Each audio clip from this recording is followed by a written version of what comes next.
Hello, ladies and gentlemen. Welcome on this nice Thursday morning. Welcome to the Fleet Europe webinar in partnership with Visa. Today we are going to tackle the topic of open loop payments. You probably have already experienced some issues when trying to charge your EV and also to pay for your EV charging. In this webinar, we will try to unravel some of the solutions that might be efficient to make sure that you can secure EV payments in the best possible way in the future. And we want, with our experts, also see how you can increase the utilization rates for your EV charging infrastructure. Welcome again to this webinar. The webinar is an interactive one. I have the pleasure in a moment to introduce three experts, three guests, but also you can be active in this webinar. If you have a question for our webinar experts, you can submit your question via our chat. What you will learn today is fleet payment preferences that will be unveiled. We will also discuss how you can meet new demands in terms of EV payments, and of course, the advantages of the open loop payment systems. Let me welcome our experts. First up, Anna Grau, the Director of Fleet and B2B Mobility at Visa. Then we have Nick Scherzer, Managing Director at Insight Research. And my third guest today is Luc van Kuik. He is Strategy Director at Last Mile Solutions. Welcome to our experts. Anna, I first start with you. Can you briefly present yourself, and can you also explain why this topic is so important for your company, Visa? Absolutely. So thank you so much, Stephen. And first, thanks for having me here in this great panel. So pleasure. So my name is Anna Grau. As you mentioned, I look after the product function for Europe in terms of products and solutions. And back to your question, we see that mobility payment needs are evolving, are changing so quickly. And more importantly, when it comes to EV-based fleets, and their different behaviors. So that's why we have shaped industry-specific products to make life easier for businesses and also to tackle some of the things we hear from charging networks. So good to be here. Perfect. Luke, you are working at Last Mile Solutions. What is your role exactly, and why is also the topic of the webinar important for your company? Hello. As Luc van Kuik, Strategy Director at Last Mile Solutions. Really excited to be here. So for the ones who don't know Last Mile Solutions, at Last Mile Solutions, we turn energy into value for our customers, which are our CPOs and MSP customers, by offering them a full-fledged white label e-mobility management platform. On top of that, we offer additional in-house developed services like payment and payment terminals as a service, billing and collection for our customers and their customers, so the EV drivers and employees. And we were founded like 18 years ago at the inception of e-mobility and are today market leader in Europe. And I'm really excited to be part of today's webinar, since after 18 years, we're really still at the beginning of EV mass adoption, as you all know, with only a few percent of EV cars of the total passenger car market. And I think why it's so important that we're working together is to accelerate EV adoption. We really need to act together and to collaborate within the different industries involved in the EV ecosystem. So looking forward to today's discussion. Okay, perfect. Thank you very much for being with us, Luke. And our third guest is Nick. Nick, you are working at Insight Research. What is Insight Research doing, and why is the topic of open loop payments and increasing utilization rates for fleets so important? Good morning, everyone. My name is Nick Scherzer, MD of Insight Research, and our media platform Global Convenience Store Focus. And really what we do is work with fuels, convenience and mobility retailers around the world, helping and supporting with their long-term strategy decisions. And a lot of what we do involves peer-to-peer learning, collaboration, sharing of knowledge and ideas. And central to that is our media platform, Global Convenience Store Focus, which hosts our podcast, The Future of Convenience, as well as a competition called the Best EV Hub in the World, which we'll touch on a bit later. And I think from our point of view, particularly around the mobility transition and the mass adoption of EVs, we've worked with the industry now for well over a decade, supporting retailers and CPOs with their long-term strategy, sharing ideas and connecting. And similar to Anna and Luke, our perspective is really about collaboration and figuring out solutions like the payment solutions to help CPOs and retailers really drive forward their businesses, particularly in terms of utilization. So yeah, super excited to be here. I'm looking forward to the discussion today. Okay, Nick, I would love to continue with you for the first topic. You already briefly mentioned the name Best EV Hub. What is the Best EV Hub competition about? Because it's a competition, isn't it? Yeah, so the Best EV Hub in the world is really a global initiative and a competition that we run with Visa's support. And effectively what we do is invite retailers and CPOs from around the world to enter their best EV hub charging locations, so best EV charging hub. By submitting that entry, each of the retailers provide video of the site, photographs, and a really detailed profile about the site, about their strategy in terms of creating public charging destinations on the go. And each of those retailer profiles is hosted online on our website, and the competition runs over a number of months. Over the past 2 years, we've had entries from all around the world, from traditional fuel retailers like BP, Shell, Circle K, DCC, from CPOs like L-Drive, Instavolt, Osprey, Gridsove, and then from a number of independent operators who often partner with charge point operators, be those the likes of Fastnet or Tesla, that kind of thing. And just, I think it was 3 weeks ago, we announced this year's winner, who was Shell with their Shenzhen site in China. Yes. And the 2024 winner was Certus Energy in Norway, part of the DCC group, with a fantastic site there.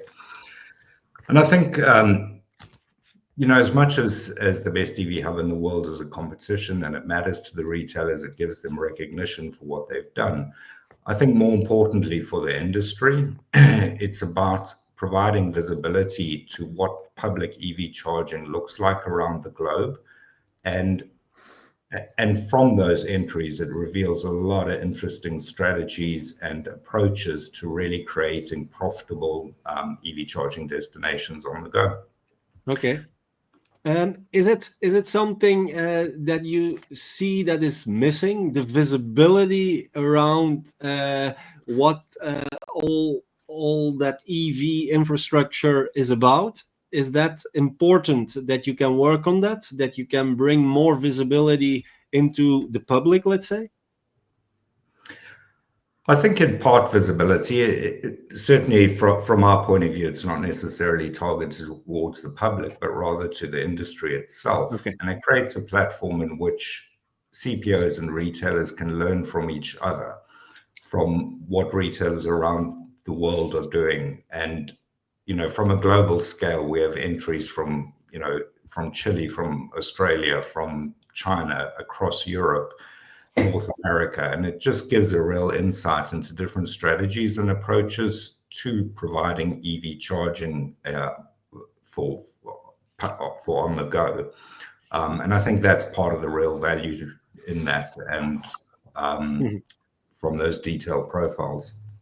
Okay. Anna, you are partnering for the Best EV Hub competition. Why are you doing that? And can you explain a little bit more about that partnership? Absolutely. So yeah, we are a proud sponsor of the Best EV Hub initiative and competition. And as Nick has already mentioned, I think it's been an incredible platform for learning from successful EV networks across Europe, but also globally. So the value that we have seen from that, it's been really on sharing knowledge and best practices. I even remember as an anecdote, one of the visits that we did, the different players, they were sharing about the best payment frameworks. So yeah, that's a good example of it, right? And also we see this initiative as a way to recognize those players who are providing the best payment experience, of course, and among those they are providing open loop payments as a backbone of a greater customer experience. So that has been something significant. To Nick's point as well, visibility is key in this industry and education. So also it's been good for us to support the industry to really help further grow. And something specifically for this year in the competition, we also wanted to hear more about the industry charging networks, fleet drivers, their pain points, their preferences. So this has been also an initiative to really get closer to it and understand what are the ambitions, let's say, for that payment experience too. Okay. Nick, one of the elements that you already outlined is, of course, the importance of utilization rates. It's also something that comes back in the competition that you just described. What have you heard about the utilization rates of, for example, today's EV charging networks? Are those utilization rates good? Are they improving? I think it's a mixed picture around the world, and I think what we see and hear about utilization rates globally for CPOs and retailers is that they remain stubbornly low, and it's a real challenge for CPOs and retailers investing in public EV charging, that those utilization rates get up to the right kind of levels to ensure their return on investment. And for me, and I think the reason this matters to the entire EV ecosystem and all the players involved is that public charging on the go is central to mass adoption. And the reality is, unless you're getting return on your investment, CPOs and retailers aren't really going to continue investing in EV charging networks. So it kind of comes back to this whole point around creating sites that have and achieve utilization rates that really make for profitable EV charging destinations on the go. And I think, if you look at this historically, one of the things that happened, and it happened by necessity, was a rush to roll out EV charging infrastructure across Europe in many markets around the world. And I think there was the need for that to provide confidence for EV adopters, so be those fleets or private individuals, to trust that they could charge their cars on the go. But I think in terms of that, what happened was we've kind of seen a whole retail industry develop that effectively ignored the two basic fundamentals of principles of retailing. One, which is location, and the second is user experience. And I think as this market's maturing, that's one of the things we're starting to really see a huge shift. And over the last couple of years, there's been a real shift from CPOs and retailers to think about location is absolutely important, as is the customer experience piece. And so centrally tied to that customer experience piece is payments and the ease of payments, which has probably been one of the biggest pain points for a very long time. Yeah, we will come back to that, to those pain points. Anna, how do you experience the utilization rates of EV charging networks? Well, we have been working on this together with Nick through the Best EV Hub initiative. And we have observed that the primary need from charging networks is really to increase these utilization rates. And also we were seeing that some of those networks at the moment, they are having a look at how they can steer more usage throughout the day. And that's why they, what we are hearing again, is that they want to attract more fleets and businesses so that then they can, strive to hit the profitable rates for the utilization rates. So something else that we listen from themselves is how they can attract these fleets, how they can innovate on their payment solutions to really have that enhanced experience to really attract businesses. Something else we saw together with Insight Research was related to loyalty. So all charging networks, they really want to retain the ownership, cultivate that relationship with their cardholders, which we truly understand. So also is how they can use loyalty programs, harnessing, data, customer profiling to really attract and steer more usage that will ultimately help with that utilization rate. So these are some of the things that we have seen. Okay. Look, I can imagine that also you with last mile solutions, that you have some kind of experience when it comes to EV charging networks and the utilization rates. Can you add something perhaps briefly? Of course. I think more from what we saw over the past years, how countries start with EV charging is, first thing, like Nick said, it's a rollout of a DC charging network to reduce the range anxiety in the customer's minds, right? So that's the start.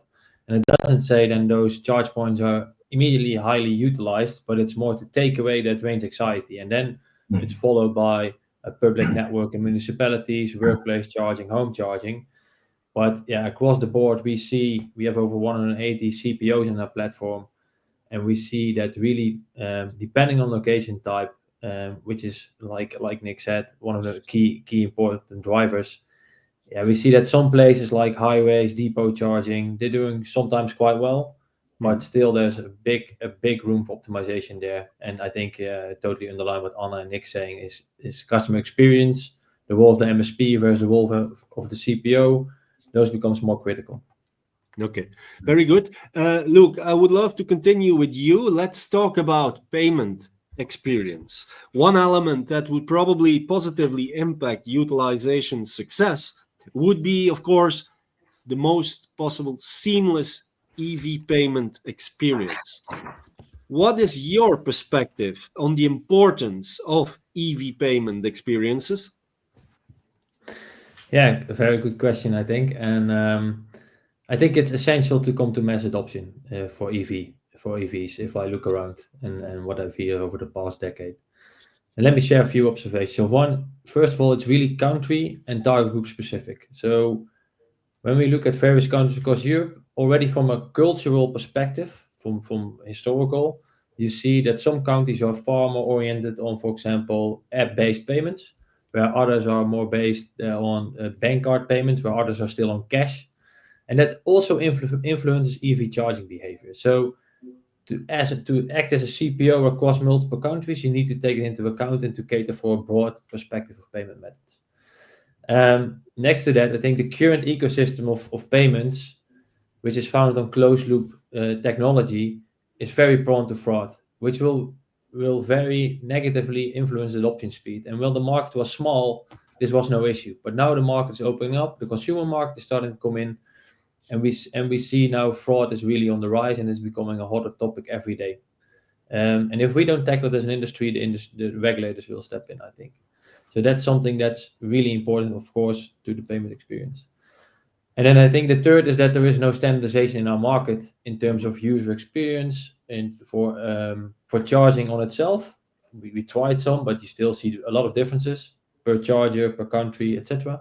But also in the payment. So I think there is a lot to be done on standardization. And I think at Last Mile Solutions, we see the introduction of open loop as a key moment to make the EV charging experience more safe and simple. So it will accelerate the EV adoption. That's in short my input. Okay. Anna, of course, Visa is well known. It's a global payment service specialist. So I can imagine that you are doing everything you can to make the payment experience as seamless as possible. What is your perspective on what Luke just mentioned? So I totally echo some of the points that Luke mentioned. We see that the EV payment experience is a really critical component for the broader EV ecosystem, and we see that in different ways. So firstly, as mentioned, facilitating the adoption, right? So having out there simple payment processes, making the life easier for consumers, really will help on embracing electric vehicles. So that's one thing. And also reducing the current barriers or pain points that we might see throughout the way, enhancing that convenience. Also, we've mentioned earlier around driving satisfaction, loyalty. So that should be also core of that experience. A few times we talk about security and building that trust, and I think having all those secure and transparent payment solutions help build that consumer trust, and they're addressing some of the concerns on fraud and unclear pricing. So that is something that we should, as an industry, have a further look. Also, we are conscious that interoperability is one of the key challenges in the industry. So also ensuring that the EV payment experience have an interoperable journey. So making that cohesive across the different charging networks and promoting that. And if we have a look at businesses, fleets, as we were referring earlier, having efficient processes in expense management, reconciliation, helping them in a way with insights to really aid in cost optimization is also key, right, to drive further adoption. So what we would say is, from our perspective, of course, we are dedicated to support this evolution, and it's really foundational that for the growth of the EV charging ecosystem, we all have a look at payments. Okay. And Anna, why? Because you are mentioning a couple of challenges and a couple, let's say, of fields where there is still some work to do within the industry and between also the industry players. Why does it take so long to, let's say, bridge the gap from, let's say, more complex payment experiences to seamless ones? Is there not the willingness to collaborate, or is it just going, let's say, is it a maturity curve that we need to follow?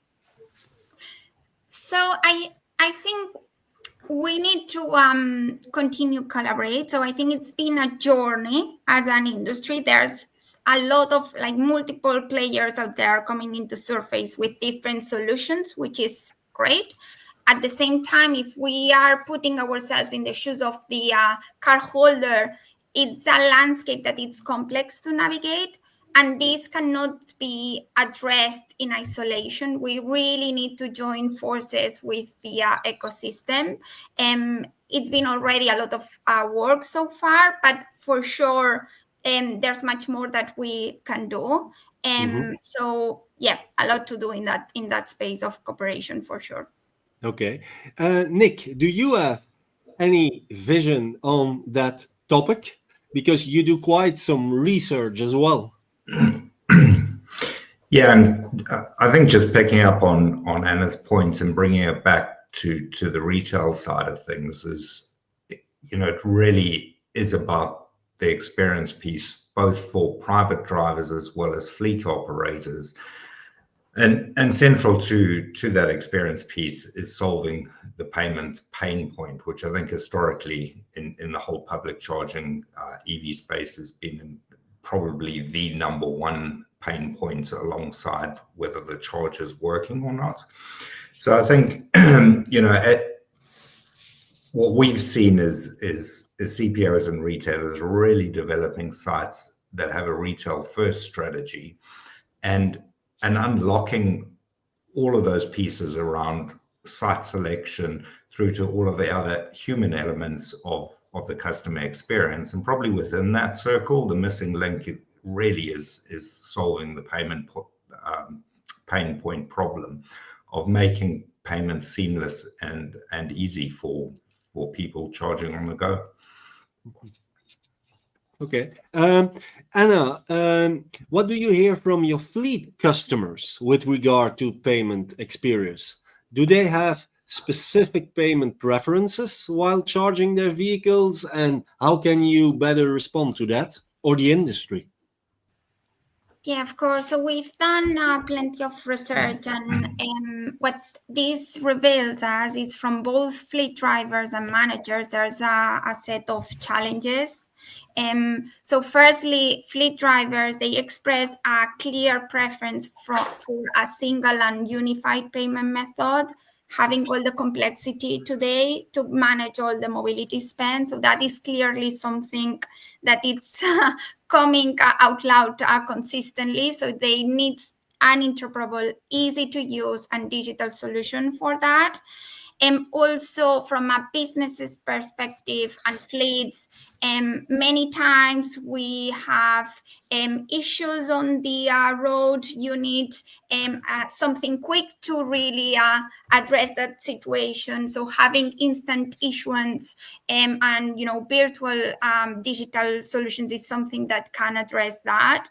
Of course, as a corporate driver, wouldn't we want all to have the same digital payment experience that we have for our personal life? So that is something else to bear in mind. This isn't yet the case for most of the current solutions out there, and this has become out and clear from these fleet drivers and even the businesses.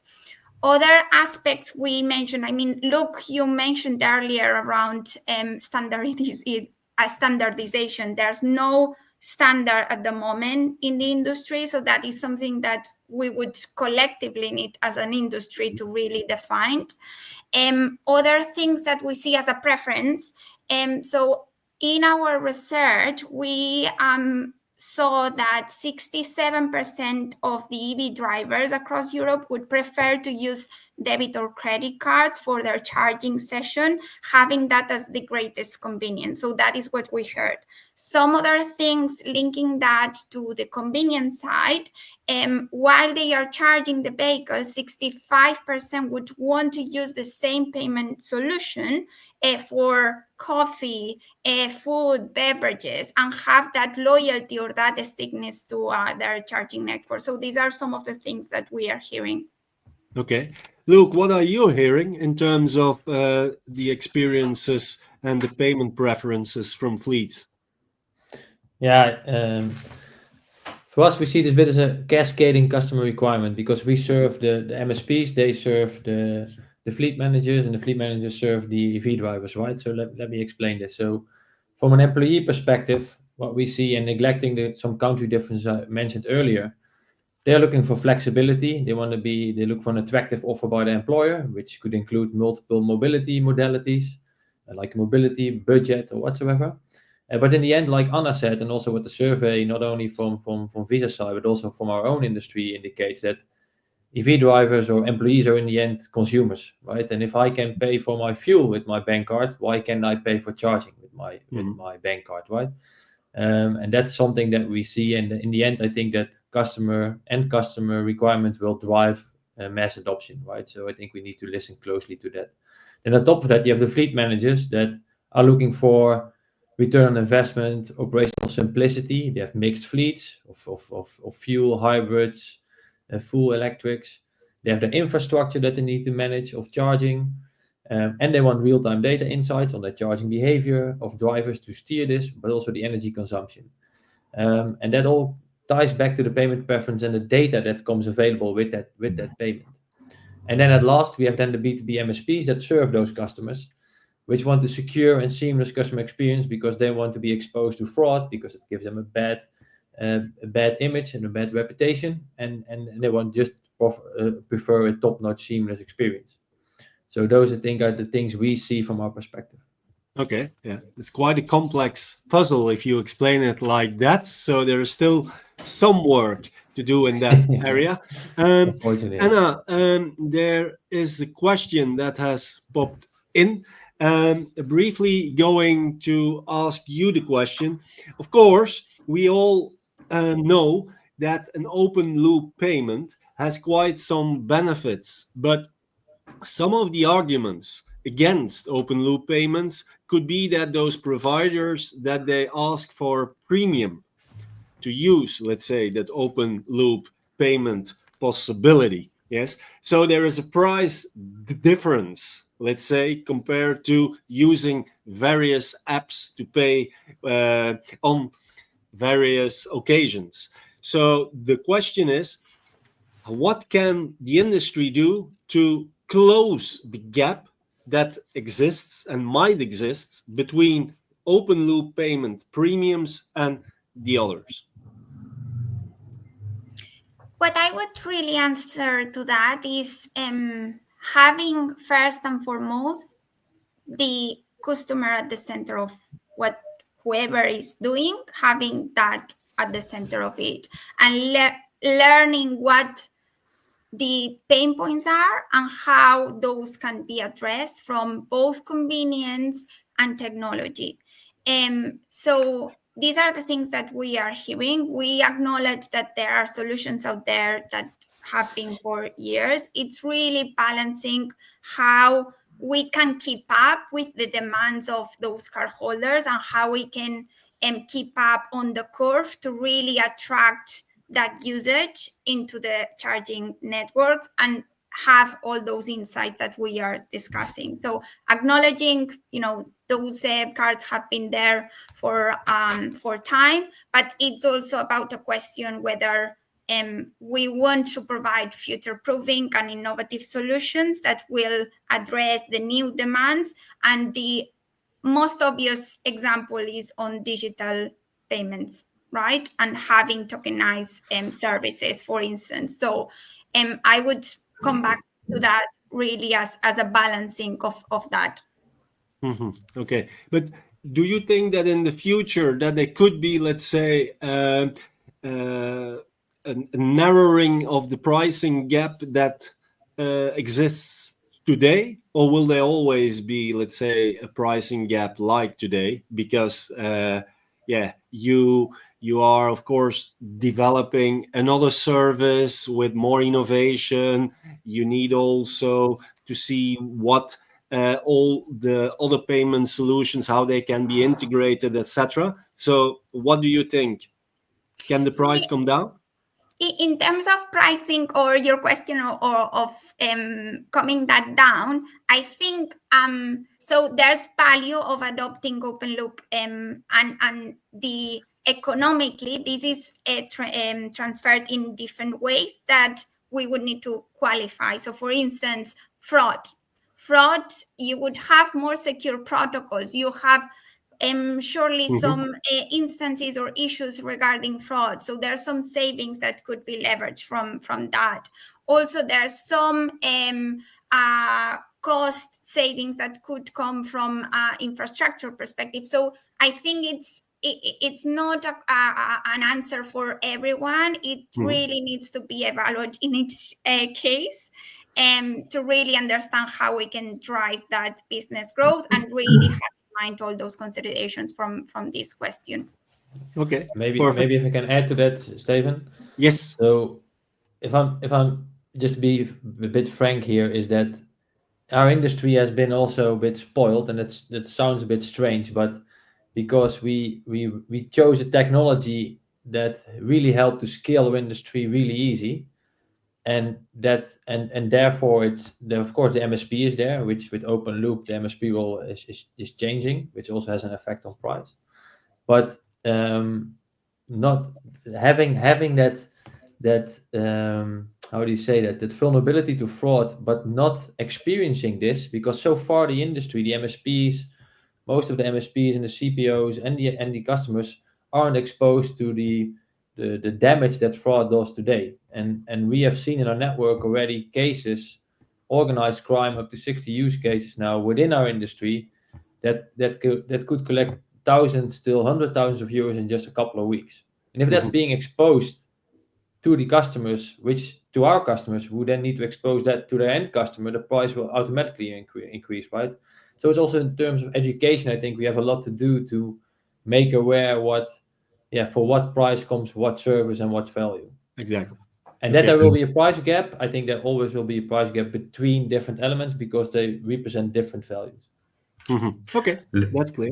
Look, if I can just come in on that as well, and I agree with you, and I think it's an assessment of the price versus the value and the overall solution. You know, we've spoken to fleet operators who run large fleets across multiple countries in Europe, and you know, they talk about having to send drivers out with multiple payment options depending on the network they're going to charge in, all the way through to, you know, talking about having somebody back at the depot who the drivers phone to activate an app or a payment solution, depending on where the driver is. There's the operational complexity of then considering, particularly for larger fleets, when you're route planning, does the driver have the payment for that particular stop along the route? So I think there's a lot of, you know, the payment gap is definitely a consideration and something to think about. But I think when you look at the total costs involved and the complexity, that's part of the bigger consideration too.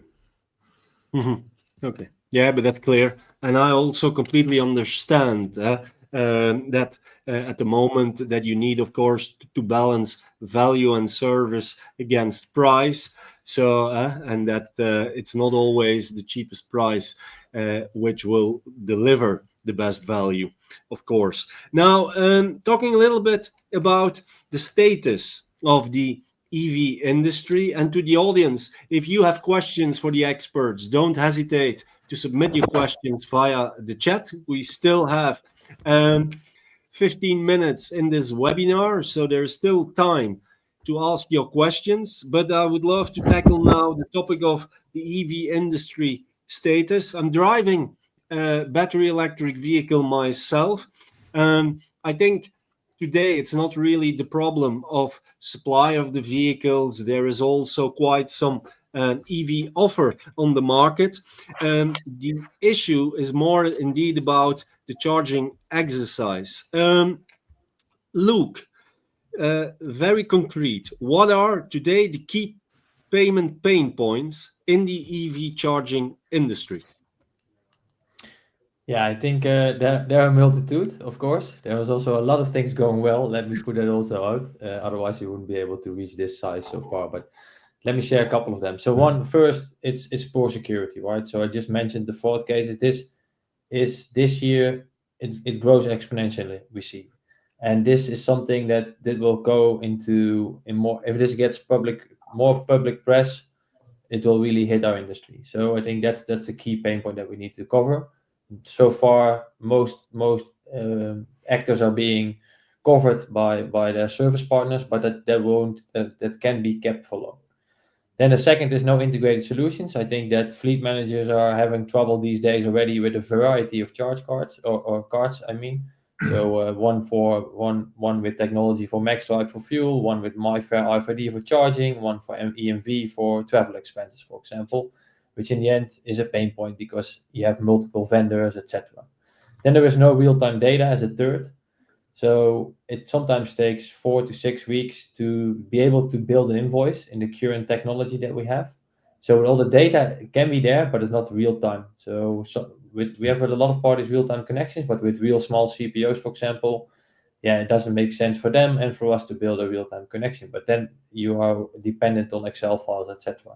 And then fourth, I think in open loop payments, we have no data standardization. So we only get high-level payment data yet on charging. And for fleets, it's key to get specific data to drive their needs. And therefore, yeah, that's a pain point, I think, that also needs to be addressed. Okay. On that, one of the things that you were mentioning, and the fourth element is about standardization. There has been a question that came in about standardization of the EV charging ecosystem, not having a standard for EV charging and mentioning that we need to join forces with the ecosystem. Is there anyone looking at this at the moment and taking the lead? And for example, is there any interest to work with IFSF? I just looked it up. It's the International Forecourt Standards Forum on these standards. Anyone? Is there something that has been doing or going on right now? Let me, if I can start, Anna. I see you also want to answer. So what we see, there's a lot of branch organizations in our industry. So some of them we're actively chairing. So, and there are task force working groups looking at the security, looking at data standardization from all various aspects. We're also bringing in the payment world there, and that collaboration starts. And I think, yeah, the partnership we recently signed with Visa is an example of that. But not all parties are proactive on this. That I must say. And at Last Mile Solutions, we see this really as an opportunity. But there are many working groups, there are many organizations which have this now on the radar, and this will lead to standardization. I'm convinced of that. By when? That's a good question. I hope sooner than later, but that's hard to tell. Yeah. That's a nice answer. Maybe you want to add. Okay. Yeah, absolutely. Anna, yes. Happy to add there. So yeah, first what Luke mentioned in terms of us together joining effort for that, but also something else. So as Visa, we are committed to creating standards in this space. We understand that there's a lack of this today from an acceptance perspective.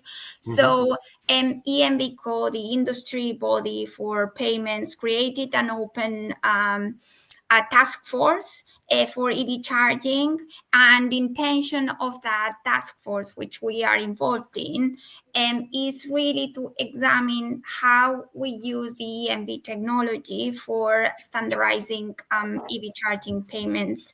And one of the things, I can see the other question from the audience, one of the aspects from that is to have a look at the ISO in terms of the plug and charge and really understand what will be the next steps for that. So yeah, keeping an eye on it. And yeah, if we then go to the next question, the question is from when you see the feasible plug and play charge solutions. Is there a date? Let me step in here. I think plug and charge is in the end one of the most promising seamless payment solutions that an EV driver can get. It's just everything is settled. It's all automated, done, right?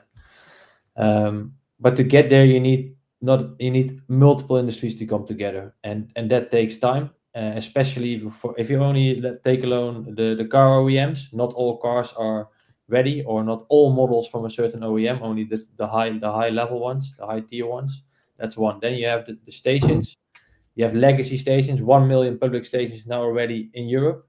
They need to be either retrofitted via firmware or whatsoever, if they can be retrofitted. So you always have this legacy hybrid solution. And then you have the software and the platforms at the CPOs or the CPMS that need to be able to cater for this. So that's a long run. In the end, I believe this will take place. But in the meantime, you need alternative solutions to bridge that gap and to take our customers there. So this is something that will not be there in a year or two. This will take longer, I think, plug and charge, but the adoption will also rise. And having the rise of open loop payments in our industry will definitely help to speed up also plug and charge in the end. Okay. Yeah, and that brings us to the final chapter, what's coming up. And I would love to continue with those open loop payments, of course. Will they be a game changer or not? Will they also be, let's say, the solution to address some of the pain points that you already discussed before? Anna, perhaps you to start? Yeah, of course, happy to. So, I mean, we've mentioned that open loop payments are indeed a game changer for several reasons. Again, having in mind the voice of the customer and what is the desired payment solution, that is first and foremost. There's no greater convenience than just simply tapping to pay and go, right? And when payments becomes really unnoticeable, you achieve the best customer experience when that step is forgetful, right? In terms of why is this a game changer, for many reasons. It unlocks wide range of benefits. The clearest one is in terms of wider acceptance network. So this provides a broad acceptance network, enabling the drivers to use that preferred single method across various charging networks, which we know now there's a lack on that. Interoperability we've mentioned earlier, but really facilitating that seamless payment across different networks. Insights, Luke alluded to it earlier, but having the insights that consumers, but more importantly businesses, will need to track effectively the expenses, the spend behavior, optimize fleet management, and really enhance the operational efficiency. That's something that open loop payments also enables, and so many others we've already mentioned on digital experiences or fraud. And just as a last reflection on why this is a game changer, it's really as well on thinking on how we future-proof the solutions that we have, and how we are keeping up with the new trends, the new demands, to really be ahead of the curve. So that's another reflection from the open loop payments. Okay. Luke, we know that you are as well an ambassador, let's say, for open loop payment technology. You see quite some benefits. In what way do you help customers and the industry in simplifying payments for EV-based fleets? What do you do or can you do? Yeah, I think it starts with our purpose, right, at Last Mile Solutions. So our purpose is simplifying the energy transition. And to do so, we believe that simplifying payments is at the heart of this, right? So we put various efforts on different sides on the payment chain. So on the accepted side, we are providing already end-to-end turnkey payment terminal solutions for our customers to broaden their payment offering, meaning plug-and-play solutions that only need to be installed. They don't have to need the knowledge or the experience to do so. They can focus on their core business, which is operating their assets, right? But on the issuing side, it will take a transition period, because we already have 1 million public charge points installed, which I just mentioned, which most of them only support closed loop technology at the moment. And to be able to move this technology towards open loop, there we need a solution, and that's where we're going to bring out a new innovative solution. But I think at the end of this webinar, we will make an announcement on this. Yeah. And lastly, I think we're setting up multiple data standardization efforts, like the question was also about, within the e-mobility, but also with the payment industry, amongst others with Visa, to get this open loop payment data standard out there to cater for all the needs of the customers that we mentioned in the webinar. Okay, good look. Yeah, indeed. Ladies and gentlemen, at the end of this webinar, there will be a new partnership that will be announced. So please stay a couple of minutes, okay, because it's an exciting partnership that the people here will announce. Anna, how do you help customers and the industry to simplify payments? Yeah, so from Visa perspective, we are committed to enabling simple payment solutions for consumers, for fleet drivers, and easy management for businesses ultimately. So with our Visa Fleet Mobility Card solution, we want to address firstly these requirements and these pain points, but also together with our array of partners, for sure here with Last Mile Solutions, we truly set a new a wide range of benefits. So what we allow is organizations with vehicles and employee mobility needs to make confident purchases of EV charging with our Visa commercial solutions, if they have mixed fleets, full, other servicing, parking, tolls, and really having that extent of any corporate mobility spend. Also having advanced product controls and restrictions data and reporting. So all these things are at the heart of our solutions, and really being able to tailor them depending on the needs of each company. So yeah, again, we are really excited to be partnering with the ecosystem. We want to continue doing so, and there's much more that we can do from like digital payment experience. So yeah, that is really how Visa is supporting from an EV payment experience at the moment. Okay. Luke, one topic that we perhaps have not yet tackled is the essence of data. Briefly, why is data essential for fleets when it comes to EV charging payments? Yeah, it's a good question. I think in the end, if you look at especially the B2B side, because I think there it's most important, fleet managers want to have like complete insight to steer and control budget and cost, quite similar to the fuel market today, where also these challenges were and maybe still are. But yeah, in our industry, like mentioned before, this is not possible yet, right? So you can do this only not on real-time basis. You need to wait for the data to be in. And it's only available in closed loop technology, but it also limits you because then you need to have multiple solutions there to provide a good solution in the end. And I think that open loop will help really there to make data more available and also provide a better offering with value additional services that we can add for our fleet managers. And also therefore drive a more seamless and EV charging experience. Okay. Nick, what kind of innovation do you think will drive the industry and the EV charging payment experience forward? If you look a little bit ahead, what do you see in terms of innovation? Yeah, I think the whole innovation piece comes around the conversation we've been having today about open loop payments. And certainly one of the things we've seen from a CPO and retailer point of view is the sites that have substantially higher utilization rates and therefore getting those CPOs and retailers a higher return on investment are the sites that are attracting a larger proportion of fleet drivers.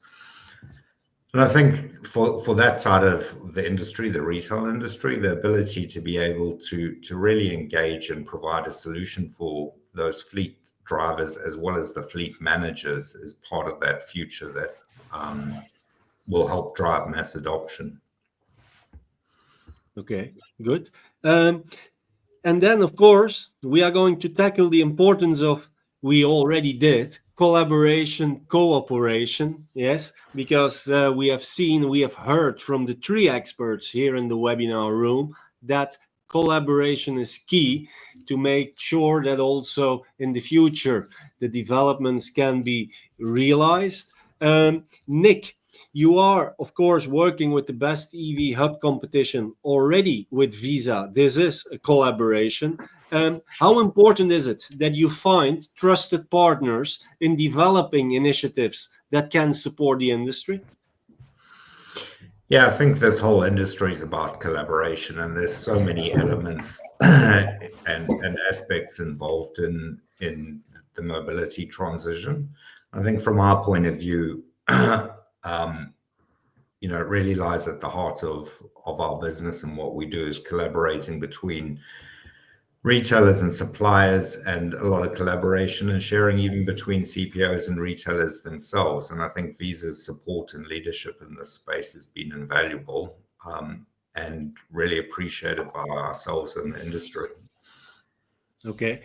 And then, of course, as well, cooperation. We know, Visa, that you have many partnerships, many partners. Also, Luke, you are working with an increasing number of CPOs as well. That's also always in sort of a partnership.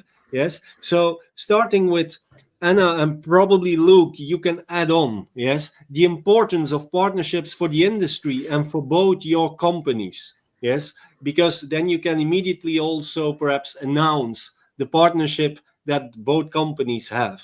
Anna? Yeah, absolutely. So when it comes to cooperation, I think we've mentioned it during this discussion, but cooperation is essential to for driving meaningful change, which I think as we all want here, right? We want mass adoption of EV. We want to support and alleviate the current pain points within the industry. So essential.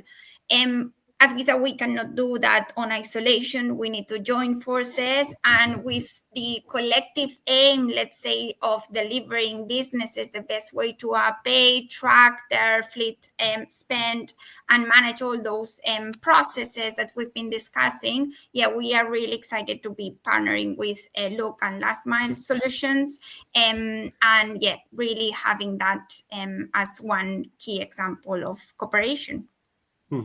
Luke, what can you add, and what is the collaboration with Visa about?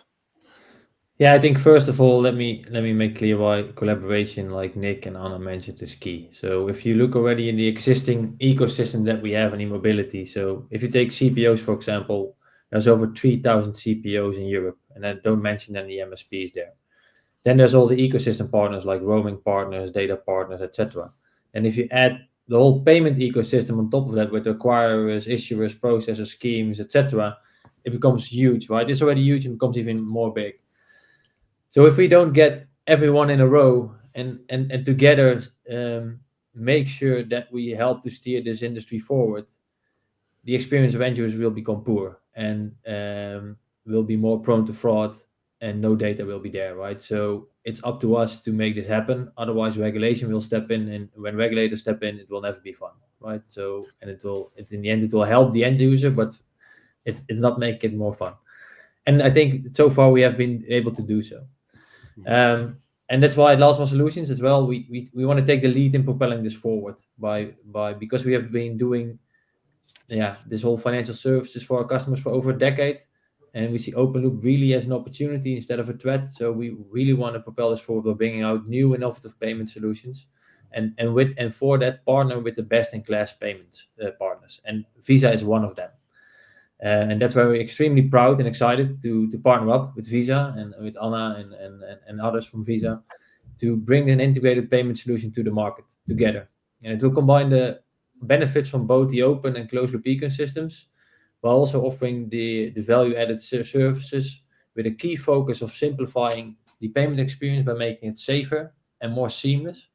And on top of that, it will provide fleets and businesses the insights needed to optimize their business, the controls to steer their driving behavior, and cater for the mobility needs of their employees.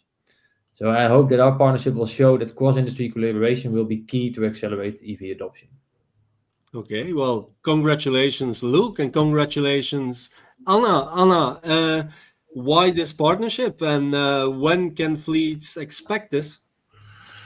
Yeah, so as said today, we are extremely excited to announce our partnership with Last Mile Solutions and Look here to develop a new payment solution specifically for EV. I think we've been talking about this in the discussion, the need of it. So this collaboration enhances that experience for charging networks, leasing companies, fleets, businesses by providing access to wider network and coverage, and also ensuring that it leverages cutting-edge technologies in digital payments, fraud prevention, as we touched base earlier, and really addressing the specific needs within the mobility industry. So by understanding collectively here the industry challenges, such as having multiple payment platforms, managing expenses, and others that we have already covered, we provide these tailored solutions collectively with Last Mile Solutions to really address these issues. And just to wrap up on your question, this is a prime example of cooperation and how we really want to drive change together. So really, really excited about the partnership. And can the industry already from tomorrow onwards see the benefits of that partnership, or do we need to wait a little bit? Yeah, everything that's good that has some needs some time, right? So Yes. today we announced a partnership, but we are actively looking towards and speaking with customers Okay. for B2B fleet market. So happy to start a conversation to tell more, to provide insights. But we aim to bring out this product in the coming months. But yeah, there's a little bit of patience needed. But I think really looking forward to discuss the needs of the ones listening, of the audience here. Yeah. Very good. Thank you very much. Yeah, Yes. just saying as well for the audience, if anyone wanted to learn more about these solutions and the partnership, of course, please, feel free to reach out. We will be happy to discuss it. Indeed, of course, yes. We have put, I think, the contact details of our 3 experts in the audience chat. So if you want to know more about the topic handled in this webinar, or know more about how to improve your utilization rates in terms of EV charging, or even know more about the best EV hub competition, or the new partnership between Last Mile Solutions and Visa, then please contact Anna, Luke, and Nick. And Anna, Luke, and Nick, thank you very much for being with us today in this webinar and sharing your insights. Also, a big thanks to our partner, Visa, for supporting the webinar, and of course, to the audience for listening and asking your questions. Thank you very much, and see you at the next initiative. Bye-bye.